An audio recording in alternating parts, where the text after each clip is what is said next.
자, 준비됐죠? 오늘은 지난번 강의에 이어서 여러분들 교재 8페이지 지문 독해의 기본 원리 이제 두 번째 문맥 읽기 파트로 되어 있는 이제 이 부분을 강의를 합니다. 요 앞선 강의에서도 선생님이 말씀드렸듯이 요 교재가 총 4강으로 되어져 있는데 1강이 제일 중요해요. 2강, 3강, 4강은 사실 별로 가르칠 게 없고 1강을 기준으로 조금만 더 주의 깊게 볼 만한 것들을 이제 2강, 3강, 4강에다가 이제 그 챕터를 만든 거기 때문에 1강을 좀 여러분들이 꼼꼼하게 강의를 잘 들으셔야 돼. 우리가 지난 시간에 배웠던 게 요 앞선 강의에서 들었던 게 뭐냐면은 이제 뭐 노출 정보의 확인이라 그래가지고 쉽게 말하면 서치, 주어진 지문의 정보를 정확하게 찾는 것이 제일 중요하다. 이제 이 얘기를 했었던 거고요. 그 과정에서 이제 기본 원리가 이제 어휘, 그 다음에 배경 지식, 그 다음에 정보 연관의 사고력이 중요하다고 했었지. 그럴 경우에 이제 어휘 같은 경우나 이 주요 개념, 다시 말하면 배경 지식은 틈틈이 우리가 좀 준비를 해보는 거고, 다시 한번 강조하지만 이 배경 지식에 너무 목매달아서는 안 된다. 라는 점 기억하시면 되고요. 이 정보 연관 사고력은 좀 시간이 지나면서 여러분들 공부를 하시면은 이제 조금씩 향상이 될 겁니다. 그 다음에 이제 문장 읽기, 이 부분을 되게 좀 강조했죠. 특히 이제 비문학을 처음 시작하는 분들이라든가 뭔가 지문이 제대로 읽히지 않는 상황에 빠져서 그 비문학에 대한 스트레스를 많이 받으시는 분들은 특히 이 문장 읽기, 이 부분이 되게 중요하고요. 선생님이랑 이제 조금만 더 심화적인 공부를 하다 보면 이 what, how, 이 갑자기 concretion, why 이 부분에 대해서 되게 좀 강조를 많이 합니다. 그래서 주어 서술어를 찾아서 중간에 필수 정보와 부수 정보 찾는 연습들을 했었지. 되게 중요합니다. 그래서 이제 이런 예문들 가지고 우리가 연습을 했었고, 별것도 아닌 거지만 요 짧은 문장들에 대한 적응력을 좀 키우셔야 돼요. 그래서 그 짧은 문장들에 대한 적응력을 모아가지고 우리는 문장과 문장, 문단과 문단, 나아가서 비문학 지문 전체의 구조화된 정보 정리, 이런 식으로 우리가 사고력을 증진시킬 거야. 그래서 문장의 정보를 찾아나가는 연습. 실제적으로 도움이 되게 안 될 것 같고, 뭐 이렇게 짧게 찾는다 그래서 무슨 의미가 있나 싶겠지만, 이게 안 되면 전체적인 비문학 자체가 안 돼요. 지난 강의 때도 많이 강조했으니까 더 이상 이야기는 안 할게. 그래서 4등급 이학생들 특히 좀 많이 연습을 해야 되는 게 문장의 정보, 문장별로 끊어서 정보를 찾는 연습을 해야 된다라는 말씀 드렸고요. 그리고 뭐 이제 직접 전요, 간접 전요 가지고 좀 전체적으로 한번 봤었죠. 요약이라는 것은 평소에 공부할 때 연습을 많이 하셔야 된다는 점 말씀드렸고, 속도를 너무 높이려고 노력을 해서는 안 된다는 말씀도 드렸어. 속도보다는 우리는 정확성 중심으로 비문학을 일단 공부를 할 겁니다. 자, 오늘은 이제 여러분들 교재 8페이지 두 번째 문맥 읽기인데요. 이 문맥 읽기라는 것은 간단하게 보시면은요, 이 글을 이루고 있는 문장들은 짧게 한 문장 한 문장이 되어 있지만 사실은 그게 다 유기적으로 어떻게 되어 있어? 연결되어 있죠. 그래서 여러 문장들은 결국은 유기적인 배열을 통해서 그 글이라는 것을 구성하고요. 따라서 글을 이루는 여러 문장들 간의 그 앞문장과 뒷문장, 또 이어지는 문장, 이 문장과 문장의 이 의미 연결고리를 우리가 잘 파악을 해야 돼. 상당히 중요한 거죠. 문장의 정보를 잘 찾았다면 이제는 문장과 문장을 연결시키는 것으로 우리가 한 걸음 나가봐야 된다라는 말이죠. 의미관계는 앞내용과 뒷내용에 이어지는 내용의 관계를 살펴보는 것이다. 쉽게 말하면은 이 부분 줄일까? 우리 이어지는 내용의 관계를 찾아내야 되는 것이다. 이것은 이제 문장과 문장뿐만이 아니라 문단과 문단을 연결시키는 것도 필요합니다. 그죠? 그래서 여러분들 이 강의 들으실 때 그냥 강의만 듣지 마시고, 나무야 너 2배속 듣지 마. 교재를 한번 먼저 좀 본인이 읽어보신 다음에 이렇게 읽어보시고 그 다음에 이렇게 강의를 들으시는 게 좋아요. 그러니까 쭉 훑어보시고 강의를 듣는 것을 추천드립니다. 문단과 문단 사이 연결성도 나중엔 우리가 좀 살펴봐야겠죠. 그리고 나중에 뭐 그렇게 많이 나오는 문제는 아니지만 이 내용 전개 방식, 서술상의 특징이라든가 내용 전개 방식 문제가 나올 때도요, 이 이어지는 관계가 어떠한가에 따라서 우리가 그 문제를 좀 더 쉽게 풀 수 있는 뭐 기술이라고 말할 것까지는 아니지만 그런 어떤 요령이 생깁니다. 나중에 선생님이 이제 실전 독해 들어가고 오프라인 강의 때 그 뭐 유형별 문제풀이법을 몇 가지 가르쳐 드릴 때 이 내용 전개 방식 문제를 조금 더 효율적으로 푸는 방법이 있어. 그것은 좀 나중에 오프라인 강의 때 또 말씀을 드릴게요. 일단은 포인트는 문맥 읽기라는 것은 정보가 이어지는 과정을 우리가 좀 고민해야 된다. 간단하게 말하면 이어짐의 메시지를 만들어내자. 이렇게 기억하면 됩니다. 뭐 드라마나 영화를 볼 때도 1화, 2화, 3화, 4화가 쭉 이어지잖아. 드라마 도중에 딱 보면 그 무슨 내용인지 모르죠. 그리고 뭐 어떤 드라마가 있는데 그 드라마의 일부분만 가지고 드라마 전체 내용 못 만들어내잖아. 그러니까 그거랑 똑같은 맥락이라고 이해를 하시면 돼요. 자, 이러한 정보의 연결성은 지시어 접속어 별표 100만 개. 지시어 접속어 아주 중요해. 별표 100만 개. 아주 중요합니다. 다시 한번 말씀드리지만 비문학을 많이 하려고 하지 마시고 빨리 하려고 하시지 마시고 짧게 정확하게 하는 연습이 먼저입니다. 그래서 선생님 요 강의가 지금 이제 겨울방학 강의죠. 그래서 겨울방학 동안은 또는 비문학을 시작하는 과정에서 꼭 겨울방학이 아니더라도 한두 달 정도는 뭘 많이 읽고 문제를 풀려는 공부를 하지 마시고요. 2학년도 마찬가지예요. 그냥 짧게 끊어서 문장과 문단의 정보를 찾는 연습을 많이 하셔야 됩니다. 그 2학년 학생들의 이제 조금 욕심 있는 학생들이 서점에 가시면은 뭐 2학년 비문학 교재라든가 이런 거 이제 사가지고 막 문제를 풀고 채점을 하고 정답률이 좋으면 와, 나 비문학 좀 잘하나 봐 이러시는 경우가 있는데 그 3학년 되면은 지문의 레벨 자체가 완전히 달라집니다. 그러니까 2학년 수준의 비문학 지문 가지고 내가 비문학이 좀 잘 되는군 이라고 생각하면 되게 위험한 생각이죠. 3학년은 뭐 말할 것도 없고요. 천천히 합니다. 우리는 공부를. 일단은 한 2달 동안은 천천히 내가 속도를 내고 양을 늘려나갈 때 그것을 소화할 수 있는 힘을 기르는 거야. 우리의 목적은 거기에 있는 겁니다. 그래서 지시어 접속어를 통해서 우리가 이제 정보와 정보의 연결고리를 찾는 거야. 정말 중요합니다. 아주 구구단처럼 무의식적으로 이게 활용이 잘 되셔야 돼. 자, 이제 대표 연결어를 몇 가지를 좀 먼저 살펴볼게요. 이 연결어 원래 되게 많죠. 되게 많은데, 좀 이게 많이 사용되는 거 한 몇 가지 나오죠. 우리 교재. 하나, 둘, 셋, 7가지 정도 나오죠. 여러분들 교재 8, 9페이지. 그 7가지 정도만 좀 살펴볼 겁니다. 자, 대표 연결어 제시문 첫 번째, 그러나. 이건 뭐 알죠, 우리가. 이제 그러나 연결어 같은 경우는 앞 내용과 뒷 내용이 이렇게 대립을 이루고 있죠. 정반대를 이루고 있고요. 보통 예전에는 이제 어떻게 가르쳤냐면은 이 뒤쪽 내용이 좀 더 중요하다라고 말씀을 많이 드립니다. 틀린 건 아니에요. 맞아요. 근데 최근은 그러니까 극단적으로 표현을 하자면은 예전에 이제 90년대 후반, 2000년대 초중반, 초반, 뭐 2006, 7년, 8, 9년 요맘때까지는 이제 좀 빨리빨리 읽어야 되는 과정에서 그러다가 나오면 뒷내용만 좀 잘 읽고 중심만 찾고 빨리 넘어가라. 뭐 이런 식으로도 강의를 했었는데 최근은 그렇게 강의를 하시는 분은 아마 안 계실 겁니다. 앞뒤가 다 중요해요. 다 중요하고 중심어를 앞에서도 찾아야 되고 뒤에서도 찾아야 됩니다. 굳이 이야기를 하자면 뒤쪽이 좀 더 무게감이 가지고 있는 건 맞아요. 그때 요렇게만 공부하지 마시고 더 살을 붙여가지고 우리는 한 가지를 확장시킬 겁니다. 완전 대립이다 라고 적을게요. 이 완전 대립이라는 게 뭐냐면요. 예를 들어서 철수는 착하다. 그러나 영희는 외모 비하하는 건 아니고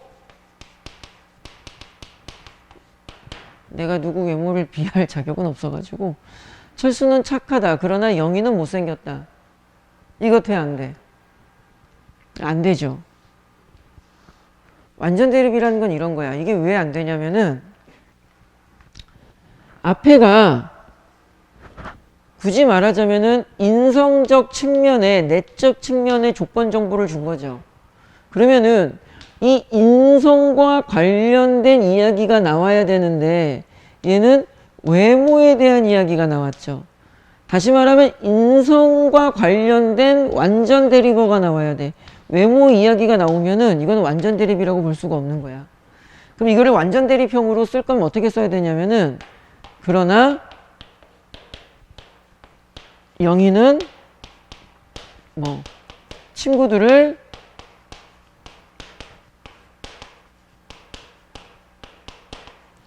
괴롭힌다 이런 식으로 앞에가 인성이 나왔다면 뒷부분도 인성과 관련된 완전 대립 형태로 정보가 나와야 돼. 자, 그럼 여기에서 선생님이 완전 대립이라고 말하는 것은 다시 말하면은 대립의 기준점이 있다라는 말이야. 아무렇게나 쓰는 게 아니라 뭐 문학을 읽을 때처럼 단순하게 긍정 부정식으로만 간단하게 가는 것이 아니라 정보가 완전히 어떤 기준에 의해서 동서남북 이런 식으로 완전히 대립점에 있어야 돼. 인성과 외모는 완전한 대립점이 한 축에서 양극단이 아니잖아. 그죠? 자, 밑에 예문을 잠깐 다시 읽어볼까? 질환이 있는 정상 상태에서는 혈장 교질 삼투압과 보먼 주머니 수압이 크게 변하지 않는다. 자, 여기 잠깐만 보시면은요, 선생님이 지난번 강의 때 어휘력에 대한 말씀을 드렸는데 선생님이 말씀드리는 어휘력은 기본적 일상적 용어로서의 어휘력을 말씀드리는 거지. 여기에서 말하는 뭐 혈장 교질 삼투압이나 보먼 주머니나 이런 전문적 용어의 어휘력을 말하는 건 아닙니다. 무슨 말인지 알죠? 자, 다시 읽어볼게요. 정상 상태에서는 자, 대상 정보 요거 그냥 수업 편의상 A라고 합시다. A와 B가 뭐 한다? 변하지 않는다. 대상 A와 B는 서술 변하지 않는다. 그 다음에 정상 상태에서는 얘가 이제 조건 정보가 되는 거죠. 그죠? 조건 정보가 되는 거야. 그리고 나서 연결어를 보시면 연결어가 뭐가 나왔어? 그러나 무엇은 대상을 바꿨죠. 무엇은 사구체의 혈압은 얘가 이제 대상 동맥의 혈압에 따라 증가하거나 뭐 할 수 있다. 증가하거나 감소할 수 있다. 얘를 두 글자로 바꾸면 뭐 한다? 변화한다. 이렇게 완전 대립이 돼야겠죠. 아무 정보나 쓰는 게 아니라. 됐니? 자, 조건 정보 정상 상태에서는 대상 A와 B는 서술 변하지 않는다. 그러나 두 번째 대상 얘는 자 완전 대립 변하지 않는다. 그러나 얘는 뭐 한다? 변한다. 똑같은 거잖아. 철수는 착하다. 그러나 영희는 착하지 않다. 변하지 않는다. 그러나 변한다. 이렇게 되는 거죠. 그럼 굳이 따지면은요. 이 지금 여러분들 교재에 똑같은 예문이 있죠? 여기에서 중요한 정보는 뭐냐면은요. 뒤쪽이 중요합니다. 얘가 중요한 중심 문장이 되는 거예요. 그래서 그러나는 앞과 뒤가 대립인데 뒤쪽이 중요하다는 말을 이런 식으로 이용하시면 됩니다. 중심 문장은 요 놈이 되는 거야. 이 지문은 변화가 되는 그 부분을 이야기할 거야. 조금만 더 이왕 강의하는 김에 한 가지만 더 이야기해 볼까? 그럼 이 뒤에 이어지는 내용은 무슨 내용이 나와야 될까? 사구체의 혈압은 뭐 한다 그랬죠? 변화가 된다 그랬어. 무엇에 따라? 동맥의 혈압에 따라. 그럼 뒤쪽은 어떻게 돼? 동맥의 혈압이 높아질 경우에 어떻게 변하니? 동맥의 혈압이 낮아질 경우에 어떻게 변하니? 이 정보가 이제 구체적으로 나오겠죠. 그래서 비문학이라는 것은 일종의 야구 게임이야. 앞에서 던지면 뒤에서 받아가지고 상세하게 서술을 해주는 겁니다. 지금 방금 말씀드린 내용까지 여러분들이 이해를 못 하셔도 돼. 괜찮아. 우리 한 걸음씩 할 거니까 일단은 여기에서 여러분들이 기억하셔야 되는 것은 뭐다? 그러나는 앞뒤가 완전히 반대다. 그때 아무렇게나 반대가 아니라 완벽한 완전 대립이다. 변한다, 아니 변하지 않는다, 변한다. 그러니까 무엇을 찾아야 되는가를 고민하셔야 돼. 아무 정보나 찾는 게 아니라. 그때 어떤 문장에 어떤 단어가 중요할까? 연결어의 쓰임을 활용하시면은 그 부분이 좀 더 정확하게 잘 찾아진다. 라는 말씀을 드리는 거지. 뭐 이렇게 강의는 했지만 사실 그런다 정도는 우리 다 알잖아. 그죠? 자, 그 다음에 그런데라는 연결을 해볼까요? 자, 얘는 이제 전환에 해당하는 건데, 전환이 뭐죠? 전환. 전환. 분위기 전환. 이런 말 하죠. 바꾸는 거죠. 내용을 좀 다른 방향으로 바꿔주는 거죠. 그래서 전환은 바꾸다. 굳이 따지면은 얘도 이 그런데의 뒤쪽 문장이 좀 중요한 키워드가 나옵니다. 그래서 그런데 연결 뒷문장에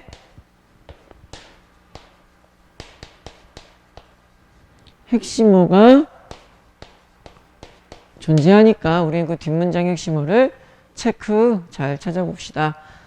자, 읽어볼까? 그냥 바로 인간이 생명을 유지하고 활동하기 위해서는 세포에 산소를 공급하고 물질 대사 결과 발생한 이산화탄소를 체외로 배출하는 호흡이라고 한다. 그러면은 무엇은? 호흡은 무엇이다? 세포에 산소를 공급하고 이산화탄소를 배출하는 것이다. 이거죠. 문장이 되게 길지만 상식이잖아. 상식. 산소. 이산화탄소. 산소. 산소. 이산화탄소. 이씨, 이걸 누가 몰라. 이건 지식이 아니라 상식이니까. 이거는 문장이 길고 전문 용어 많은 것 같지만 사실 읽어야죠. 이때 무엇 때? 호흡을 할 때 공기가 체외에서 폐로. 자, 잘 생각해봐. 바깥에서 아, 망했다. 사람을 그린 겁니다. 자, 공기가 몸 안으로 들어오겠지. 체외에서 폐로 이동하는 것을 뭐 흡입한다 그러죠. 흡입. 먹을 때도 음식물 흡입. 그 다음에 바깥으로 뿜는 것을 호기. 자, 그러면 이제 정리를 하면은 상위 범주, 우리 지난 시간에 잠깐 말씀드렸던 부분이랑 똑같죠. 호흡에는 흡기, 호기 이렇게 되는 거죠. 그죠? 그런데 전환. 이와 같은 무엇과 같은 흡기, 호기와 같은 공기의 흐름은 포인트 정보가 나오는 거죠. 대기의 압력 차이와 밀접한 관련이 있다. 다시 말하면은 이런 게 있는데, 그래서 쉽게 말하면은 얘네들까지는 여기까지는 이제 상식이라고 선생님이 그냥 쓴 거고, 내가 말하고 싶은 이야기를 끄집어내는 사전 정보야. 그 사전 정보 유도 정보라고도 해요. 선생님이 강의를 할 때 쭉 유도를 해서 내용을 전환시킨 후에 뒷문장에 핵심어가 존재한다 그랬죠. 바로 뭐? 폐와 대기의 압력 차이. 얘가 이 글의 화제가 되는 거죠. 이게 1문단이거든요. 그래서 이 지문은 폐와 대기의 압력 차이에 의한 호흡을 이야기하는 글이 된 거죠. 됐죠? 그 다음에 이제 여기 이제 두 번째 문단 첫 문장을 살짝 넣어놨는데, 이를 이해하기 위해서는 이를 무엇을?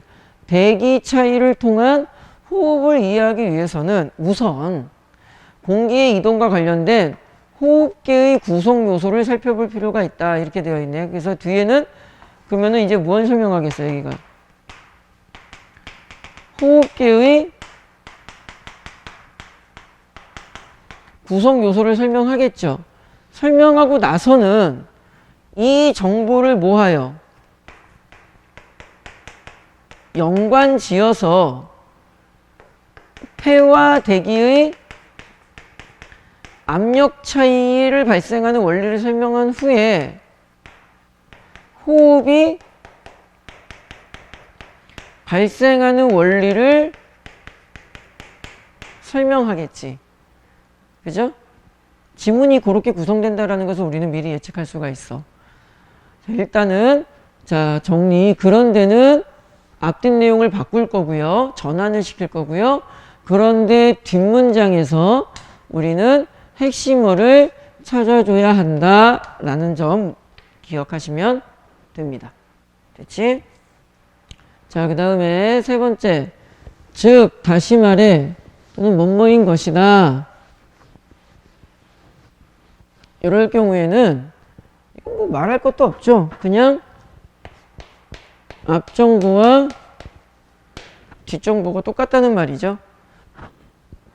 대신에 조심하셔야 되는 거는 A와 B의 대응 핵심으로 갈 필요까지는 없고요. 대응 표현 정도가 어울릴 것 같아. 대응 표현이 있다는 점을 조금 신경 쓰시면 됩니다. 이거 어렵지 않아요. 쉽습니다. 자, 무슨 말인지 볼까요? 언어의 규칙이 작동 가능한 영역은 나의 의식의 유활운적 세계가 아니라, 뭔지 모르겠는데 이런 건 아니래요. 나, 너와 나, 그리고 타인들을 포함한 공동체, 즉 앞뒤가 똑같죠. 그러면은 A와 B의 대응 표현이다. 다시 말하면 나, 너, 나, 그리고 타인 모두잖아. 너, 나, 그리고 우리죠. 포함한 뭐? 공동체.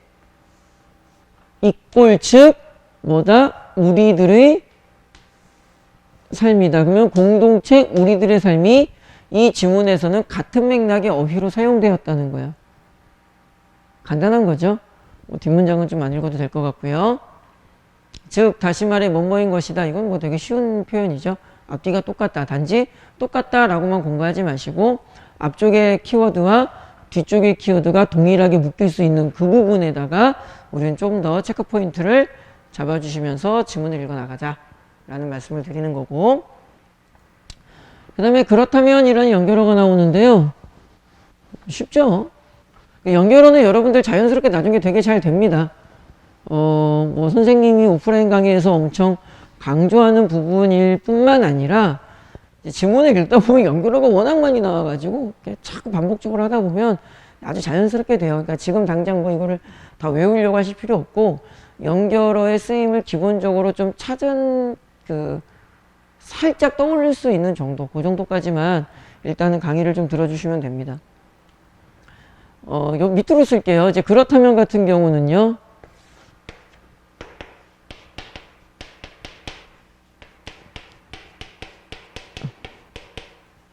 의문형 진술입니다. 자, 문장 볼까요? 그렇다면 호흡 과정에서 공기 흐름이 발생하는 원리는 무엇일까? 자, 키워드는 뭐야? 호흡 과정에서 공기 흐름이 발생하는 원리. 얘가 키워드죠. 그래서 이어지는 정보에서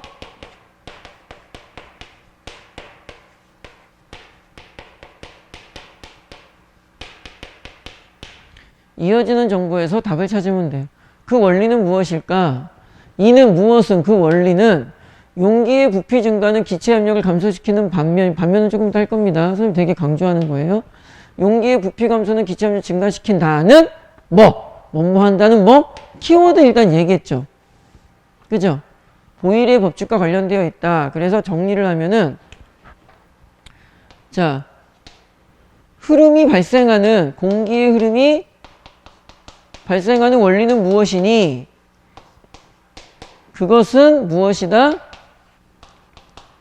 보일의 법칙으로 설명할 수 있다. 이렇게 되는 거죠. 키워드를 두 개로만 정리하는 거죠. 공기의 흐름은 보일의 법칙으로 설명할 거야. 이렇게 두 개의 키워드로 간단하게 줄이는 거죠. 그리고 나서 굳이 설명을 하면 이 부분은 보일의 법칙을 상세하게 설명해 준 뭐가 돼? 부연 정보가 되는 거지. 이런 부연 정보까지 일일이 기억하면서 지문을 읽을 수가 없어요. 그래서 이렇게 좀 사이드에다가 부연 식으로 좀 적어서 지문을 좀 더 간소화시키는 훈련을 하셔야 되는데 그건 나중에 우리가 실전 독해할 때 합시다. 아무튼 간에 지금은 연결어의 쓰임에 집중을 하는 거니까 그렇다면이라는 연결어가 나오면 의문형 진술로 키워드를 찾고 이어지는 정보에서 답을 찾아라. 그래서 그것을 이렇게 우리 지금 정보의 연결고리, 문맥 읽기, 정보의 연결고리 배우는 거잖아. 이거 두 개를 연결시키는 식으로 지문을 간략히 정리할 수 있다. 이렇게 되는 거죠. 사실 근데 그렇다면 이런 거 잘 신경 안 쓰고 읽어요. 선생님들이 읽을 때 슥하고 읽어버리지. 누가 이렇게까지 일일이 생각해. 그렇다면 그냥 생각 잘 안 합니다, 사실. 대신에 이제 마지막 3개 여러분들 교재 9페이지 보시면 반면, 특히, 다만 3개 나오죠. 전부 다 별표 치세요. 반면, 특히, 다만. 이제 반면은 뭐 이와 달리 라는 말로도 표현이 되고요. 여러분들 교재는 이와 달리라는 말이 안 적혀 있으니까 이 부분 이와 달리라고 필기해 놓으시고 하나 더 적을게요. 뭐뭐에 비해 이렇게 하나 더 적으세요. 그래서 반면 이와 달리 뭐뭐에 비해 이럴 경우에는 되게 중요합니다. 선생님이 별표 칠하는 이유는 100%는 아니겠지만 실제로 수능에 나오는 그 선택지의 정보의 위치를 이렇게 가만히 보면 반면이라는 연결어가 사용된 그 문장을 활용하는 경우가 상당히 많아요. 그 밑에 있는 거 특히 다만 이거 다 마찬가지입니다. 그래서 반면 특히 다만 요 세 개의 연결어 문장은 별표를 치시고 조금 더 집중을 하셔야 돼. 출제 가능성을 많이 가지고 있는 문장 서술이다. 이렇게 공식적으로 기억을 하세요. 세 가지 반면 특히 다만 세 가지는 출제 가능성을 많이 가지고 있는 문장이다. 이렇게 기억을 할게요. 그때 이제 A 이렇게 서술이 될 거고 반면 또는 뭐 이와 달리 이렇게 B가 서술이 될 건데 그럴 때 그냥 읽지 마시고 반면을 기준으로 하는 A와 B는요 보통 정보가 이렇게 그러나처럼 이렇게 충돌, 대립이 됩니다. 그래서 반면은 그러나라는 연결어랑 쓰임이 되게 비슷해요. 맞아. 근데 조금 차이가 있긴 한데 그냥 비슷하게 받아들이셔도 돼요. 사실은. 그때 우리는 뭘 하시냐면요. 정보의 아까 그러나랑 비슷하게 대척점 또는 선생님이 강의할 때 대응쌍이라고도 합니다.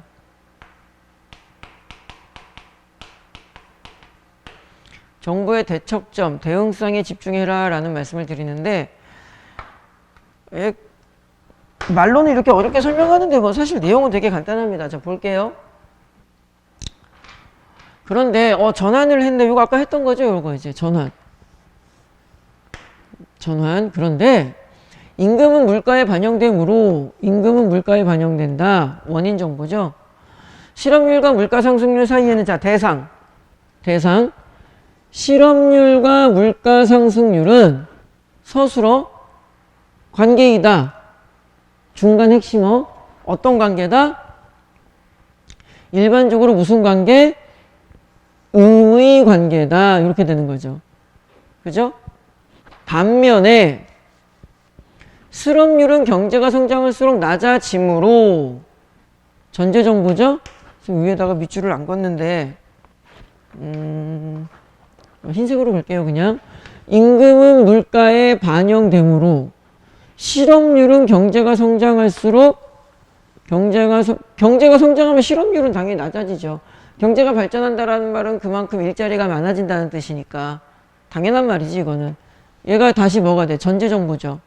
그 다음에 이번에는 아까는 실업률과 물가상승률인데 이번에는 경제성장률과 물가상승률이죠. 사이에는 일반적으로 양의 이제 음의 관계를 반비례라고 하는 거고요. 양의 관계를 비례라고 하는 겁니다. 어휘라는 게 이런 데 사용되는 거야. 배웠지 이제? 음의 관계는 반비례, 양의 관계는 비례.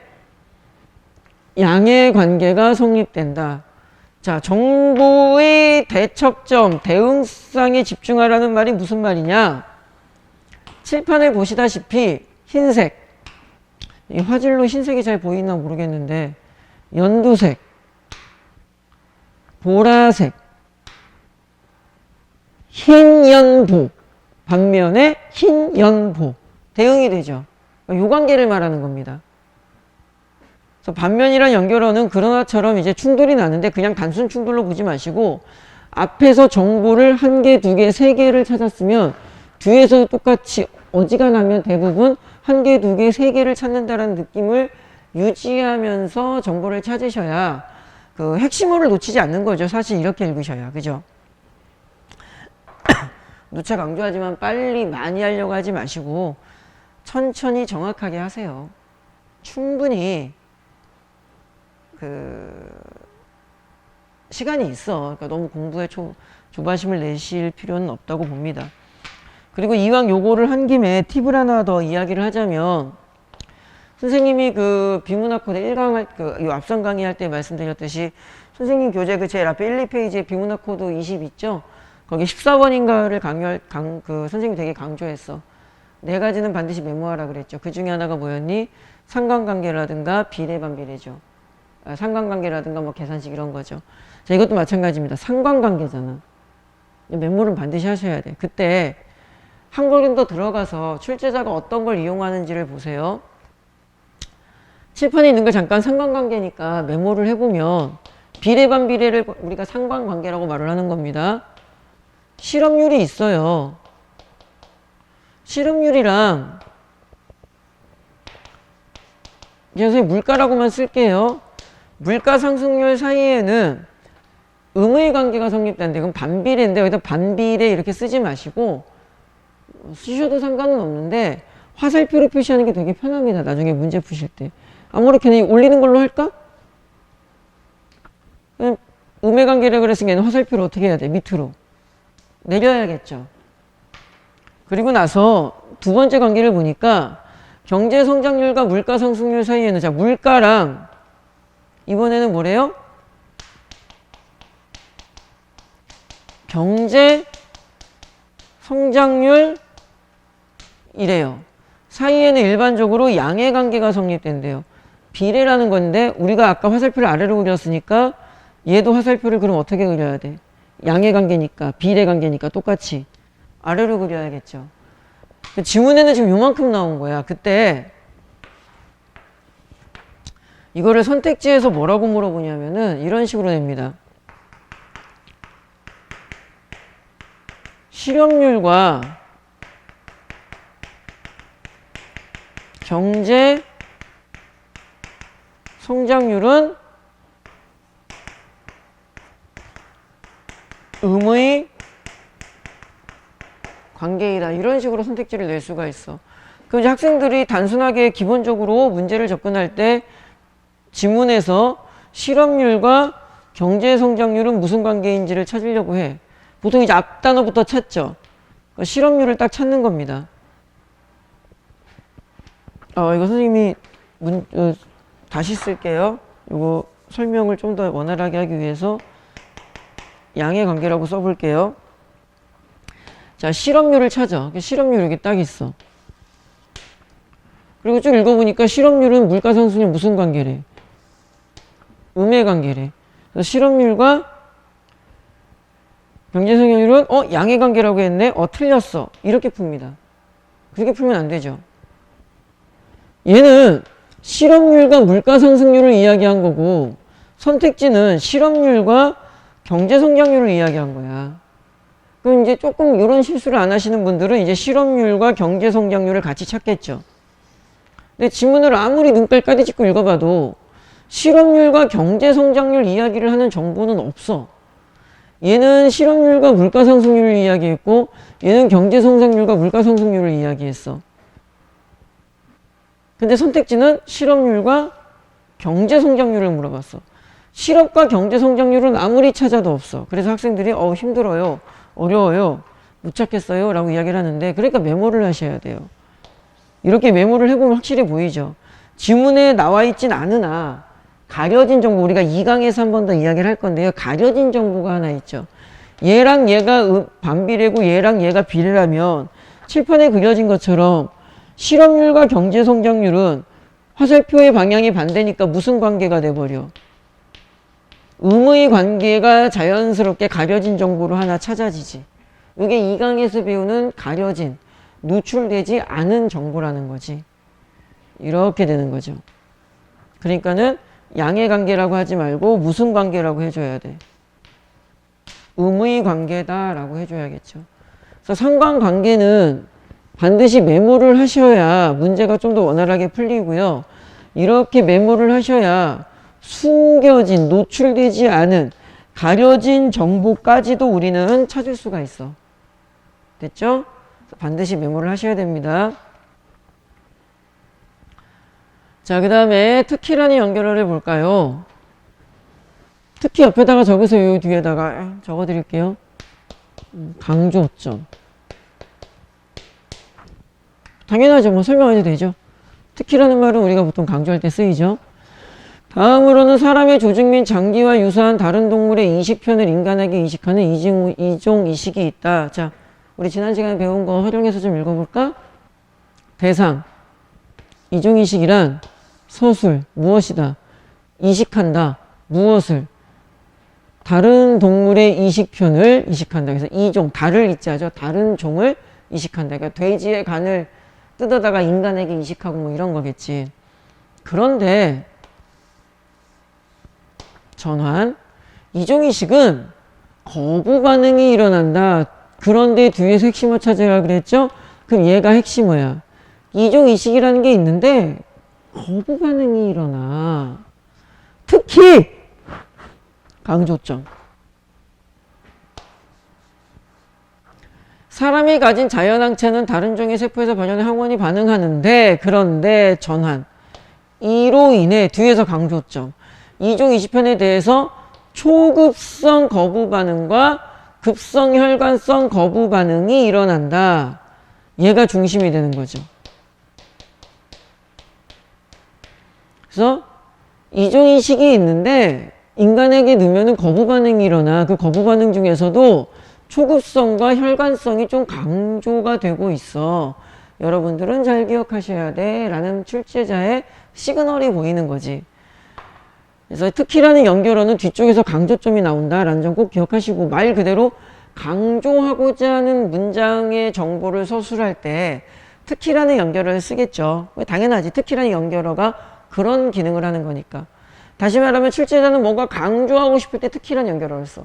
강조하고 싶은 내용은 자연스럽게 출제율을 많이 포함하고 있겠지. 그래서 특히라는 연결어 발표 치셔야 됩니다. 됐죠? 그 다음에 다만. 다만은 요 옆에다가 적을게요. 자, 뭐라고 적을까? 예외라고 적을게요. 예외.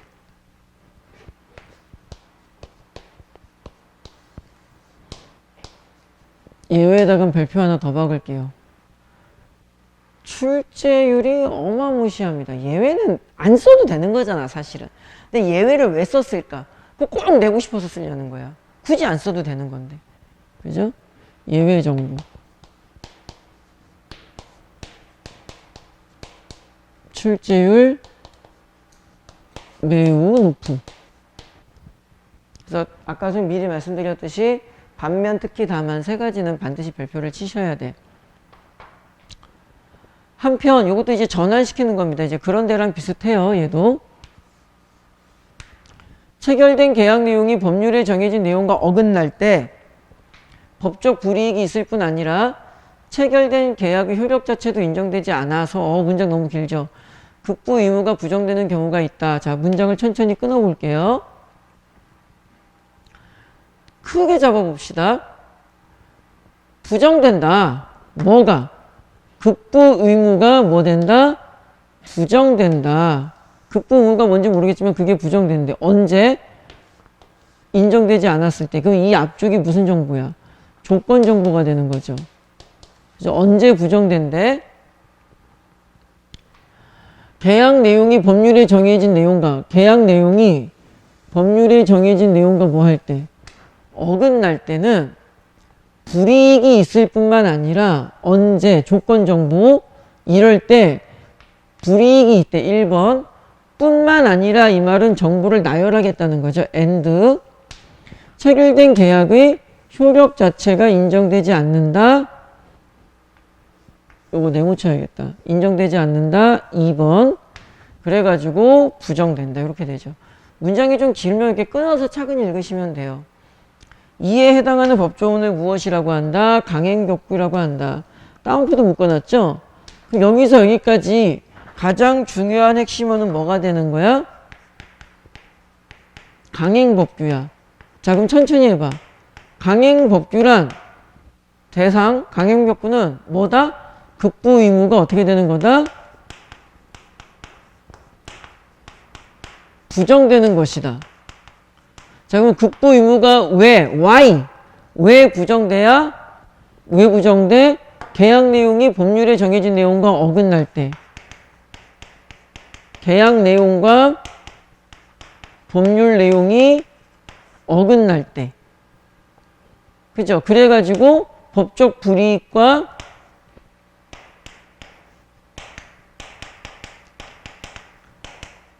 법적 불이익을 당하고 효력이 없어지는 거야. 그지? 그래서 이게 부연정보, 얘가 중심정보, 얘가 대상. 정리하면 이렇게 되는 거잖아. 그러니까 긴 지문이더라도 차근히 읽어서 정리를 하면 충분히 정리가 됩니다. 지금 뭐 지문을 읽으려고 하는 건 아니니까 다시 좀 볼게요. 그러니까 뒤에는 그냥 쭉 읽어봤다고 칩시다. 지금 뭐 선생님 지문 독해 강의를 하는 게 아니니까. 여기 뭐 이제 즉이라는 것도 있네요. 여기 앞뒤가 똑같죠. 아까 배웠던 거 확인해 볼까?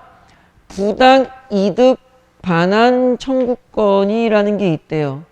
그 앞에서 찾으면은 부당 이득 반환 청구권이 뭐야? 부당 이득에 대해 한 것을 반환을 요구하는 거. 뭐 이거 쉽죠? 그죠? 쭉 읽어봐서 따라서 요거는 뭐 결론 정보 나오는 거죠. 따라서는 결론 쭉 읽고 다만 뭐야? 예외야. 예외. 이미 동업자금을 건넸다면 이 돈을 반환하라고 요구하는 것은 가능하다. 뭐 이게 지문 전체를 좀 읽고 뭐 하면 더 좋은데 지금은 그러면 시간 너무 오래 걸리니까 그냥 간단하게 훑듯이 읽었거든요. 요거 하나만 기억합시다. 다만이라는 연결은 언제 쓰인다? 예외 정보를 잡아줄 때 쓰인다. 예외 정보는 출제자의 의도성이 다분히 높은 문장이다. 굳이 시험 문제 내지도 않을 예외적인 정보를 서술하지는 않는다. 다만이라는 연결어는 매우 중요하다. 특히 법지문에서는 정말 중요합니다. 그래서 굳이 여기 옆에다가 필기 하나만 더 하면은요. 특히 법지문. 이제 2021년 수능에서는 이제 법지문보다는 경제나 다른 쪽 지문이 나올 가능성이 크긴 한데 아무튼 법지문 중요하다. 이제 간단하게만 좀 포인트를 잡아봅시다. 자, 점검을 좀 해볼까요? 우리는 지금 뭘 배운 거야? 지문 독해의 기본 원리 중에서 지난 시간에는 문장의 정보를 정리하는 과정을 배웠다면 이번에는 문장의 정보를 연결해 나가는 과정의 중요성을 확인하고 있는 거죠. 자, 첫 번째 그 연결의 과정 중에서 우리는 지시어 연결어의 쓰임에 집중할 겁니다. 자, 그러는 앞뒤가 반대인데 그냥 반대라고만 하지 말고 완전 대립의 반대. 변하지 않는다, 변한다. 이런 식으로. 그런 데는 내용을 전환시키는 겁니다. 그래서 그런데 뒤쪽은 핵심어가 나올 가능성이 아주 높다. 즉 다시 말하는 앞문장과 뒷문장의 동일한 정보다. 그래서 앞에서 말한 단어와 뒤에서 말하는 동일한 내용의 다른 표현의 단어가 있을 거다. 공동체, 우리들의 삶 이런 식으로 그런 단어들을 연결시키자. 그렇다면은 의문형 진술인데 이거 간단하게만 하셔도 된다. 그다음에 반면 특히 다만 요 세 가지는 출제율이 매우 높은 정보를 잡아낼 수 있다. 반면은 앞정보와 뒷정보가 완전 대응상을 이룬다. 앞에서 2개 찾았으면 뒤에서도 2개 뭐 이런 식으로. 특히는 강조점을 이야기할 때 쓴다. 말 그대로 중요한 단어가 나온다. 다만은 쭉 설명하는 과정에서 예외성 정보를 준다. 출제율이 높다. 반면 다시요. 반면 특히 다만 세 가지는 특히 출제자가 문제를 내기 위한 의도성을 가지고 사용하는 연결어일 가능성이 아주 크다. 이렇게 기억을 하시면 됩니다. 그래서 지문을 읽으실 때 반면 특히 다만 이 세 가지만이라도 좀 잘 머릿속에 기억하셔서 지문을 접근하시는 게 좀 좋겠죠. 그죠? 자, 그리고 이제 여러분들 교재 보시면 10페이지에 화면이 안 들어와가지고 뭐 대충 띄워만 줄 건데 10페이지에 표 긴 거 보이나? 이 카메라에 나오나? 보이니? 표 긴 거 있죠? 그죠? 요게 이제 화면엔 잘 깨져서 안 나오는데 요거 10페이지 요 10페이지에 있는 요거를 좀 본인이 한번 연습을 하세요. 이게 오프라인 강의면은 선생님이 또 같이 연습을 하고 할 텐데 온라인 강의라서 이거 또 한번 연습하면 시간이 너무 오래 걸려서 이거 여러분들이 좀 잘 찾으셔서 이렇게 한번 해보시면 좀 되지 않을까 싶어요. 알겠죠? 수업 시간에 이거 다 활용해서 지문을 읽을 거기 때문에 꼭 읽어보셔야 됩니다. 자, 이거 여러분들 이제 과제물 제출하실 때 숙제입니다. 10페이지에 정의만 볼게요. 표지 A란 B이다. 예문 공기 중에 습기를 제거하는 방식에는 냉각식과 건조식이 있다. 건조식은 자 줄그세요. 건조식은 화학물질인 흡습제를 이용하는 방식이다. 자 A란 건조식이란 B이다. 어따따따는 방식이다. 지금 다시 줄근 문장. 건조식은 화학물질인 흡습제를 이용하는 방식이다. 이게 정의에 해당하는 문장이죠. 이렇게 다 찾아서 줄거오세요. 하나 더 할게. 재진술. 즉 다시 말해 사람들은 자연현상에 대해 특별한 의미를 부여하지 말고 오직 인간 사회에서 스스로가 해야 할 일을 열심히 해야 한다. 즉 동그라미. 즉 재앙이 닥치면 밑줄. 앞문장에 어디 밑줄 긋까? 자연현상의 밑줄. 그럼 자연현상 이꼴 재앙 이렇게 되는 거죠. 특별한 의미를 부여하지 말고 특별한 의미 밑줄. 공포에 떨며 기도. 연결. 할 수 있죠. 이 정도는 말로만 설명해도. 그죠? 적극적인 행위로 그것을 이겨내. 적극적 행위 밑줄. 윗문장에 어디 밑줄 가야겠까? 스스로가 해야 할. 정보가 어떻게 돼? 자연현상, 재앙, 특별한 의미, 공포에 떨며 기도, 스스로 해야 할 적극적인 행위. 즉이란 연결어 앞 뒤에 동일 맥락의 메시지를 잡아낼 수 있겠지. 나중에 과제물 검사할 때 이거 했나는 다 확인합니다. 진짜로. 뭐 깨끗하게 뭐 설명 들었어요. 뭐 나무야 특히 너 이씨. 나무 되게 성실한 애입니다. 대충 뭐 들었어요. 알아요. 이딴 소리 하지 마세요. 나는 그거를 확인할 수 있는 방법이 없잖아. 그러니까 여러분들이 필기를 하고 밑줄을 긋고 칠판에서 뭘 하는 거를 이렇게 기록을 하셔야 나는 그것을 보고 아, 이 학생이 강의를 들었군, 안 들었군을 판단하지. 들었어요. 아예 알아요. 이렇게 말하면 그 학생을 믿지만 나는 확인을 해야 되는 의무가 있잖아. 그죠? 그게 내 역할이잖아요. 그러니까 나를 확인할 수 있게끔 여러분들이 좀 도와주셔야 돼. 그러니까 반드시 흔적을 남겨주셔야 됩니다. 알겠지? 자, 예시. 예를 들어 가령. 그 두 번째 좀 예를 들어 뭐 이런 거 동그라미 치면 되겠죠. 이런 건. 이런 식으로 유추, 첨가, 나열, 문답에서 좀 연결어 이런 거 다 체크해 보세요. 다 검토해 볼 겁니다. 뭐 체크가 잘 안 되는 것도 있고 체크가 되는 것도 있고 하겠죠.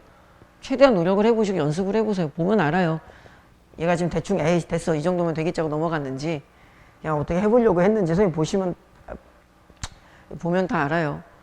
짬이 몇 년인데 합니다. 반드시 검사할 겁니다. 전부 다. 자, 그 다음에 11페이지로 넘어가 볼까요?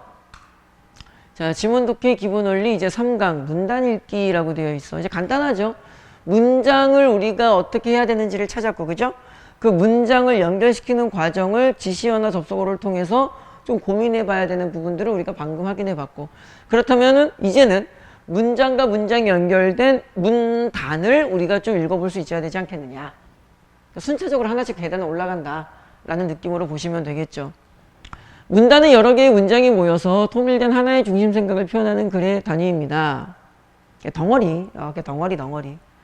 문단은 문장과 마찬가지로 여기 밑줄 그어야겠다. 그죠? 무엇, 핵심어에 대한 키워드에 대한 어떤 내용. 다시 말하면은 X에 대한 Y를 파악하는 것이 중요합니다. 그래서 예전에는 선생님도 좀 학생들한테 많이 이게 좀 시켰고 또 좋은 어떤 교육 방법이라는 맥락하에 많은 분들이 좀 사용하셨던 방법인데 그게 바로 뭐냐면은 문단에 그 제목 붙이기 되게 좋은 방법이에요. 근데 선생님은 뭐 꼼꼼하게 다 검사하거나 그러진 않아요. 근데 이게 문단에 제목 붙여보는 건 되게 좋은 방법입니다, 사실. 그래서 이게 결국 뭐냐면은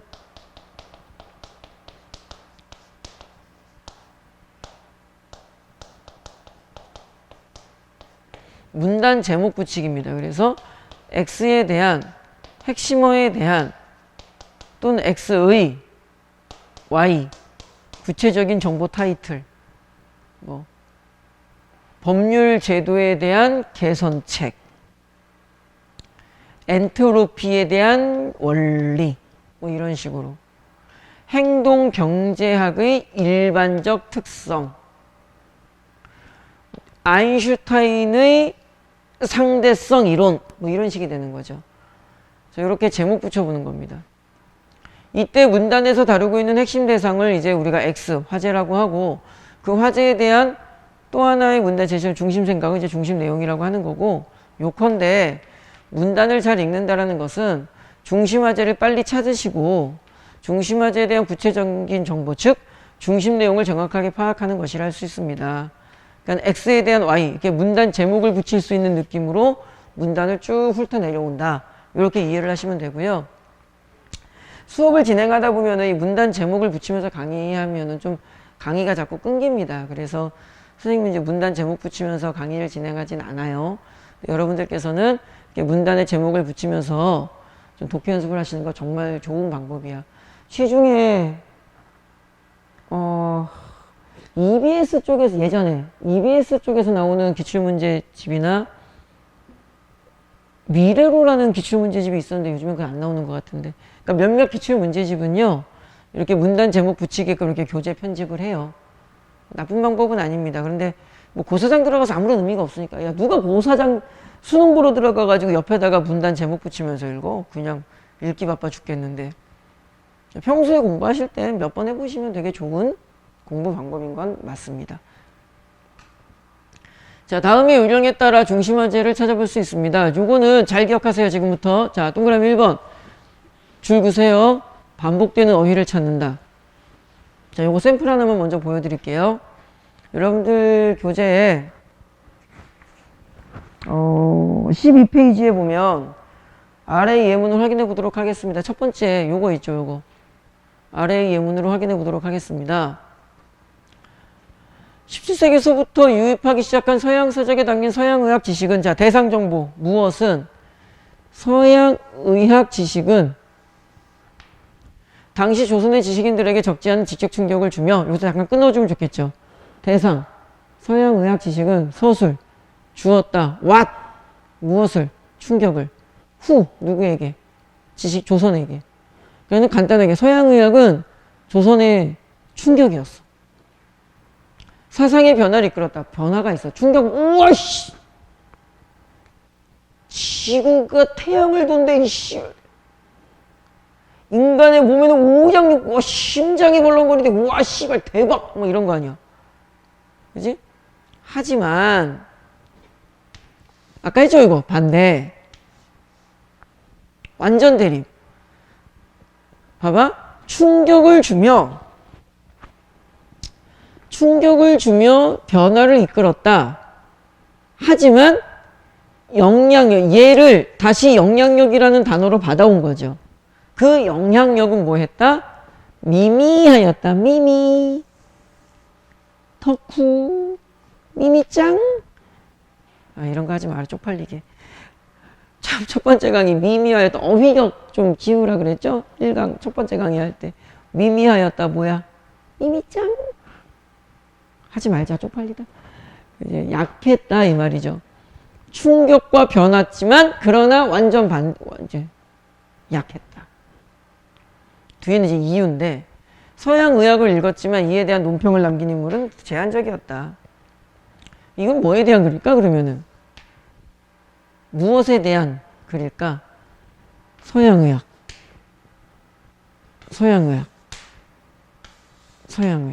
그럼 X에 대한 Y, X의 Y라고 하면은 얘는 뭐야? 서양 조선시대.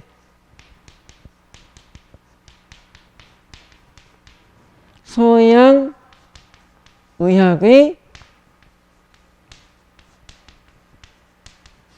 영향력이 이 타이틀이 되는 거죠. 반복 어휘. 됐죠? X에 대한 X의 Y. 이런 식으로 잡아주는 거야. 이렇게 타이틀을 잡아서 내용을 가지를 치시면 돼요. 조선시대 서양의 영향력. 어땠다? 충격이었다. 사상적 변화가 있었다. 핵심어만 가지고 정리하는 거죠. 그러나 미미하였다. 왜 미미했다? 뭐 그 이유는 잘 안 나왔죠. 그냥 미미했다. 이렇게 되는 거죠. 와, 얼마나 간단하게 정리가 돼. 타이틀 잡고 타이틀에 대한 연결 그 정보를 이렇게 정리해 주는 거야. 중심어. 우리가 첫 강 때 배웠던 문장의 중심어를 가지고. 이런 식으로 비문학을 착착착착 난도질해 나가는 거지. 이제 쉽게 말하면. 잘라내가는 겁니다. 정보를. 이런 식으로. 됐죠?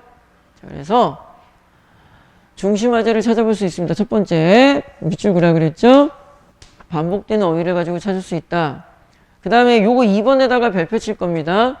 첫 문장 혹은 끝 문장에 주목한다. 특히 첫 문장이 되게 중요합니다. 선생님 이제 실전 독해 할 때 이야기를 많이 할 겁니다. 요것도 예시문을 한번 볼까요? 자, 여러분들 교재 12페이지에 네 번째 지문 보세요. 요거. 대사상가인 동시에 탁월한 경세가였던 율곡은 율곡이 선생님 5만원이 심사임당, 만원이 세종대왕, 1,000원이 이황, 5,000원이 율곡 선생님이신가? 까먹었네? 뭐 그게 중요한 게 아니니까. 자, 첫 번째 문장. 율곡 선생은 훌륭하신 분이었나 봅니다. 그죠? 경세가 이제 막 경제학자 이 말입니다. 법제개혁론을 펼쳤는데, 그런데 이는 만원봉사에서 잘 나타난다. 자, 첫 문장 중심어 누구의, 율곡의 무엇, 법제개혁론 또는 만원봉사 이렇게 되는 거죠. 첫 문장이 중요해요. 첫 문장에 지금 법제개혁론이라는 말이 나왔어. 쭉 만원봉사 설명을 해주고 쭉 이양하고 법제라는 말 또 나오고 법제개혁론이라는 말이 또 나오고 곧 이 말은 즉 이 말이죠. 똑같은 말이고 법제라는 말 또 나오죠. 그러니까 얘도 뭐가 돼? 반복어휘라든가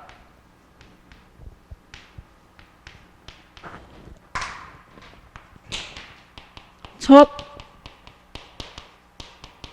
끝문장을 중심으로 보면 이 문단의 타이틀 정보는 뭐가 되는 거다? X, Y라고 잡아주면 뭐 이게 정답은 없는 겁니다. 사실은. 그냥 본인이 편하게 잡으시면 돼요. 뭐 어떻게 돼? 율곡의 뭐 반복의 법제. 첫 문장, 끝 문장 하면 뭐가 돼? 율곡의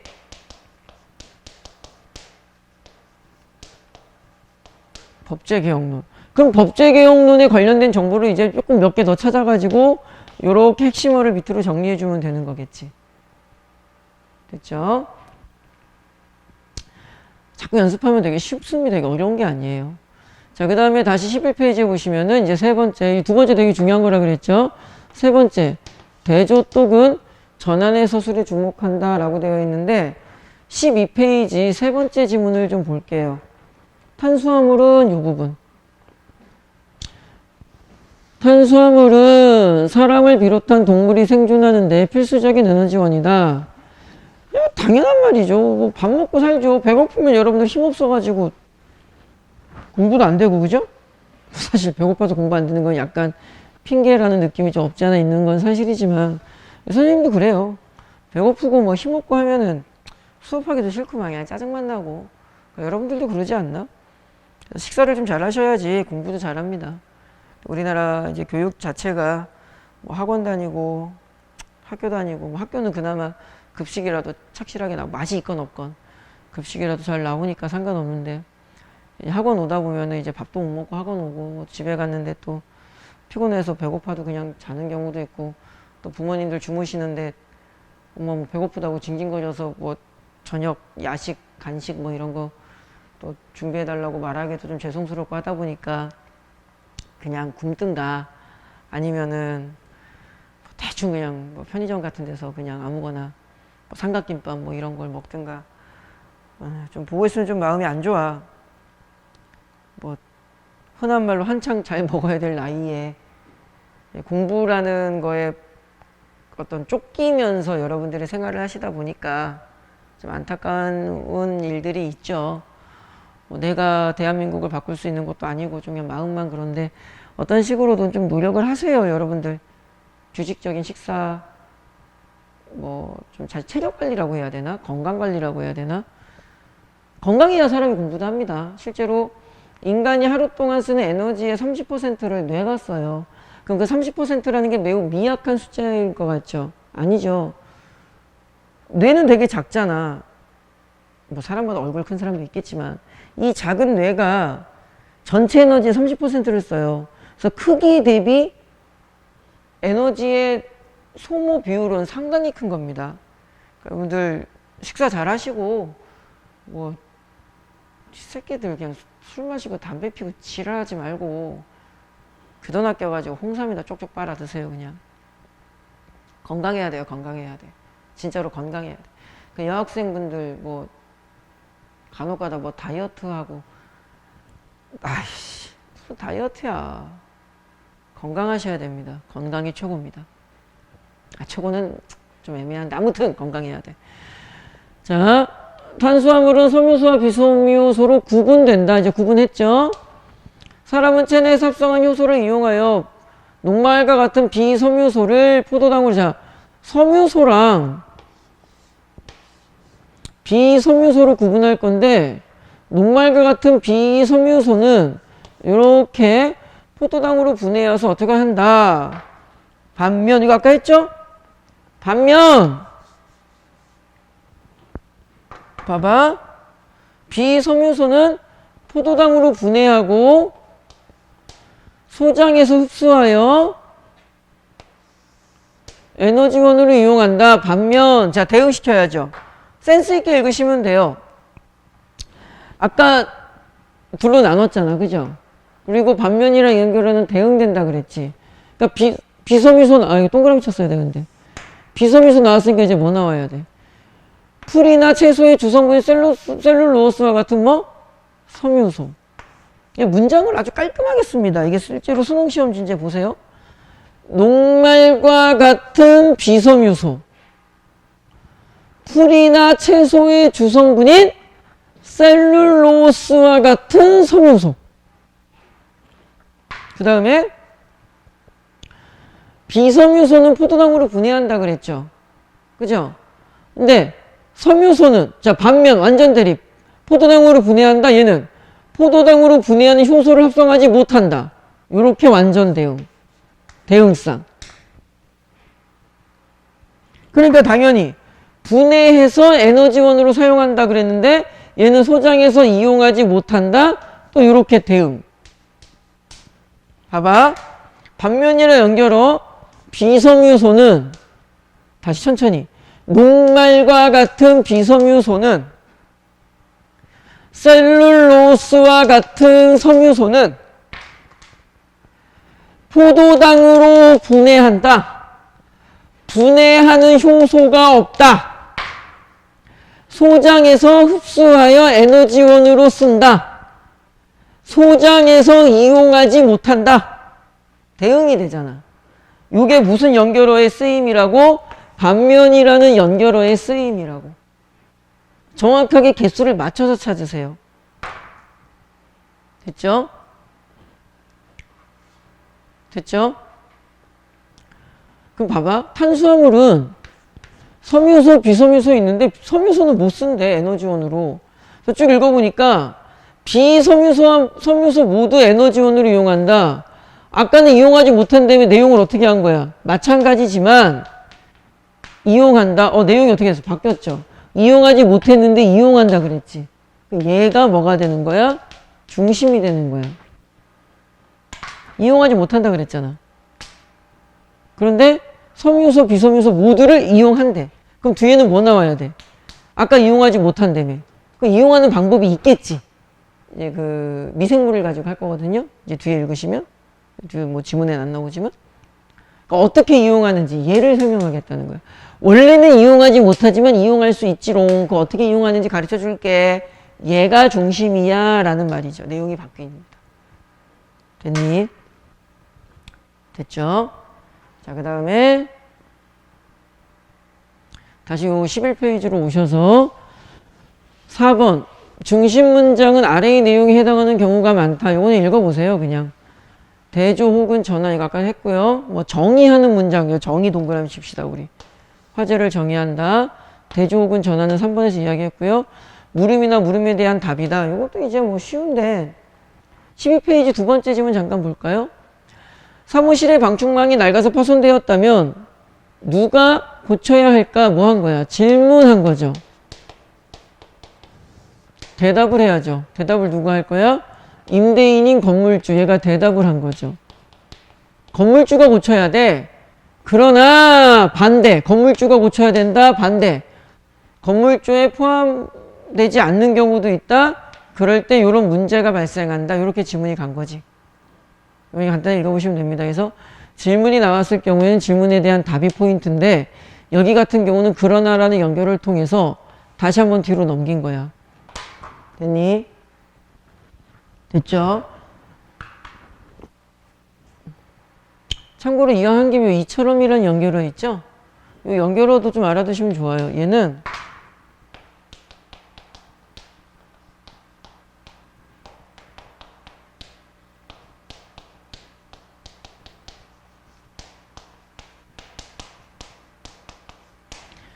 앞내용 정리 플러스 뒷내용 소개의 역할을 하는데 이제 뒷내용은 소개하지 않고 그냥 앞내용 정리하는 걸로 끝나는 경우도 있어요. 이처럼은 이렇게 되는 거야 일단. 법률의 규정과 개항이나 어긋날 때 어떤 것이 우선 적용되어야 하는가? 1번 법적 불이익은 없는가 등의 문제가 생긴다. 2번 그래서 이제 뒤에 이어지는 지문은 1번과 2번을 이제 설명해 주는 지문으로 이제 구성이 됩니다. 실제로. 그래서 질문이 나오면 대답을 찾아라. 근데 여기서는 대답을 한 다음에 그러나 해서 뒤로 다시 한번 내용을 넘겼다. 됐죠? 그래서 중심 문장을 찾는 방법, 물음이나 물음에 대한 답을 말하는 문장을 찾으시면 된다. 근데 요거 물음이나 물음에 대한 답을 말하는 문장은 잘 못 써먹습니다. 급해가지고 쭉 읽고 넘어가요 그냥. 신경을 잘 못 써요 여러분들 실제로 읽으면. 뭐 요거는 그냥 읽어보시면 되고요. 별것도 없습니다. 요거는 당연한 말들입니다. 마지막 이제 선생님 화면에 노란색으로 했고요. 여러분들 교재에도 11페이지에 좀 진하게 마지막에 좀 진하게 되어 있는 문장 있죠? 요 부분 별표 칠 겁니다. 무엇보다 중요한 요소는 글 전체의 화제는 1문단, 특히 1문단의 후반부에 서술된다. 별표. 공식을 외우세요 그냥. 요거는 선생님이 앞으로 실전 독해 강의하면서 상당히 많이 이야기하는 부분입니다. 1문단 또는 1문단의 후반부에서 중심 문장이 나온다. 꼭 기억하세요. 좀 자세한 설명은 나중에 한 번 더 이야기할 기회가 있을 겁니다. 다음 페이지 12페이지에 있는 거 이제 거의 다 했죠? 뭐 마지막 것만 안 했는데 여기도 보시면 첫 번째 문장 보면은 재료로 철근 콘크리트는 쭉쭉쭉쭉 널리 사용되어 왔지만 뒤가 강조죠. 인장 강도를 높이려는 연구가 계속되어서 그래서 어떻게 됐다? 프리스트레스 콘크리트가 등장하였다. 그럼 얘가 키워드가 된 거죠. 이런 게 있는데 하지만 얘야 이 말이지. 프리스트레스 콘크리트가 중심 첫 문장. 실제로 이제 보면은 반복 어휘이기도 하죠. 프리스트레스 그 다음에 또 어디 나오는데 또 나오는데 여기 프리스트레스 콘크리트 요 정도만 나왔나? 이 구조로 이루어진 이 구조가 프리스트레스 콘크리트 구조를 말하는 거야. 이런 식으로 첫 문장 중심 반복 어휘. 이 문단은 프리스트레스 콘크리트의 뭐 원리와 특징이 주제가 되겠지. 됐죠? 그래서 문단의 어떤 타이틀을 붙잡아주는 식으로 머릿속으로 붙잡는 거겠지만 문단의 타이틀을 붙잡아주는 식으로 지문 정리를 하시는 게 좋다라는 점 말씀드리고요. 여러분들 교재 이제 13페이지 보시면 이제 1강의 마지막 총훈련이라고 보시면 돼요. 근대 이전의 조각은 고유한 미술 영역의 독립적인 어쩌고 저쩌고 있는데 요거는 지금 선생님이 강의를 붙여서 하면 너무 길어지니까 이 실전 예제는 몰아서 다시 강의를 좀 찍어서 올려드릴 수 있도록 하겠습니다. 자, 우리가 2강에서 배운 거 정리를 해볼까? 두 번째 강의에서 우리가 배웠던 건 문장의 정보 연결에 대해서 연결어 지시어의 쓰임에 집중함으로써 핵심 정보를 찾아내는 훈련을 한 거죠. 그죠? 이런 것들을 다 했고요. 특히 반면 이런 거 좀 중요한 거 다만 기억하시고 요거 개인 학습하는 거 검사할 겁니다. 그 다음에 문단의 타이틀을 잡아주는 느낌을 살려주셔야 됩니다. 그래서 문단의 타이틀은 요런 것들을 기준으로 우리가 접근해 볼 수 있다라는 점. 근데 요거 잘 활용 안 돼요, 사실은. 누가 읽으면서 이런 생각까지 다 하겠어. 그냥 연습이나 좀 해보면서 각각 문단의 타이틀을 잡아주는 것이 좀 필요하구나 라는 정도만 여러분들이 조금 이해를 해주시면 될 것 같아. 됐죠? 이제 그 다음에 여러분들 교재 13, 14페이지에 있는 실전 예제는 나중에 선생님이 강의를 찍을 거고요. 미리 풀어보시는 게 좋겠죠. 그 다음에 이제 15페이지 제2강. 이거 나중에 강의할게요. 요거는. 자, 2강. 이제 우리가 지금 이제 1강 이제 거의 다 끝난 거야. 거의 뭐 70% 이상이 끝난 겁니다. 그래서 서치.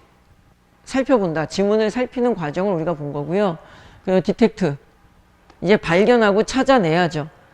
그죠? 서치는 있는 그대로를 발견해서 문제를 푸는 거라면 디텍트는 뭐야? 가려진 정보, 알아내기 쉽지 않은 것을 발견해다. 실제로 사전에 있는 뜻 그대로 가지고 온 겁니다.